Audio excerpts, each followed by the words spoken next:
The villages on the north coast of New Guinea are peaceful and picturesque.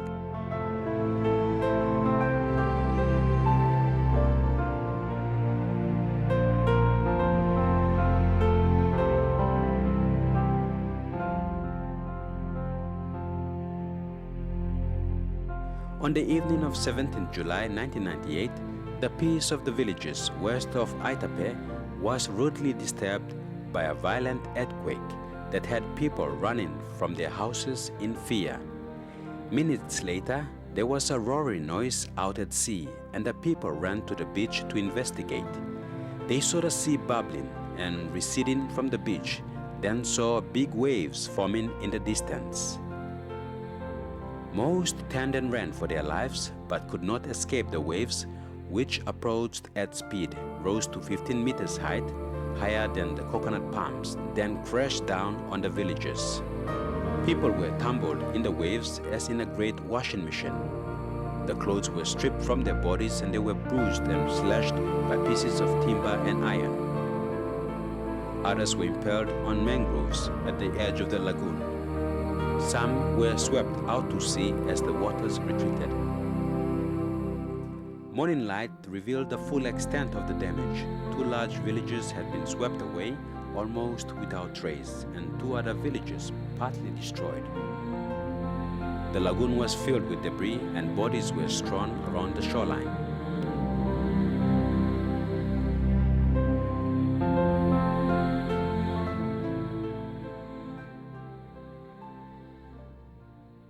Rescue started on a small scale in the late morning.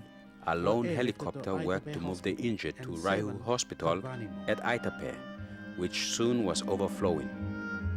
On the following day, more help arrived, including light aircraft to bring volunteers, supplies, temporary shelters, and to take the wounded to Vanimo, about 140 kilometers away from the disaster area.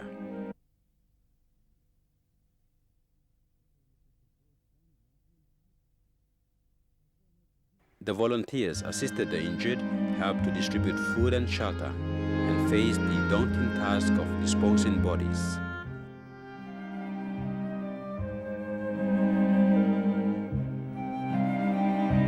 Meanwhile, the hospitals at Raihu in Aitape and at Vanimo were overflowing, and the small medical staff was under great pressure. The setting up of an Australian Army Field Hospital in Vanimo next day helped the exhausted staff. By dusk, on the 3rd day, all of the injured had been treated or taken to hospital. By the end of the first week, all of the victims had been supplied with food and shelter, and a sense of order had been restored.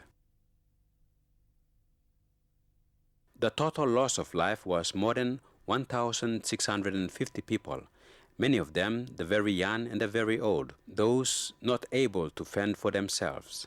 In the 2 villages that were totally destroyed, more than 30% of the people lost their lives.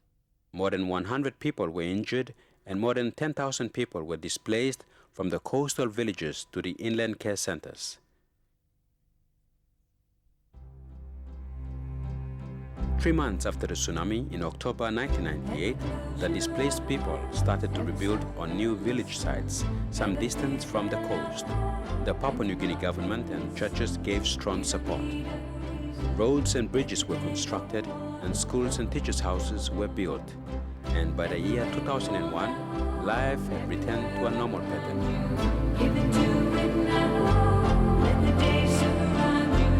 You don't need a reason, let the rain go on and on.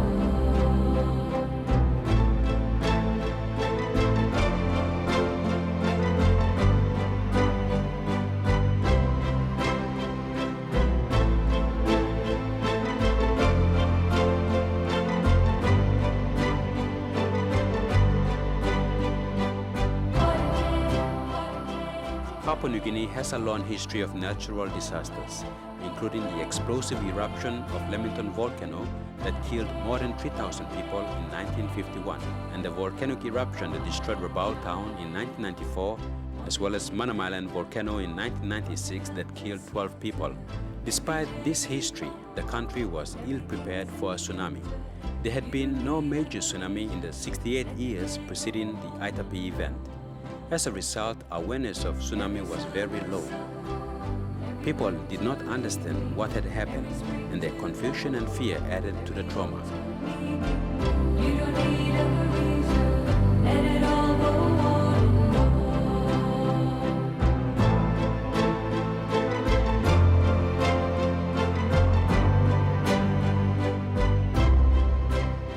The arrival of an international team of tsunami scientists only 2 weeks after the disaster was an important step in allaying this confusion. The team was led by Professor Kawata and included members from Japan, USA, and other countries. The team surveyed the damage and reported to the government and to the public.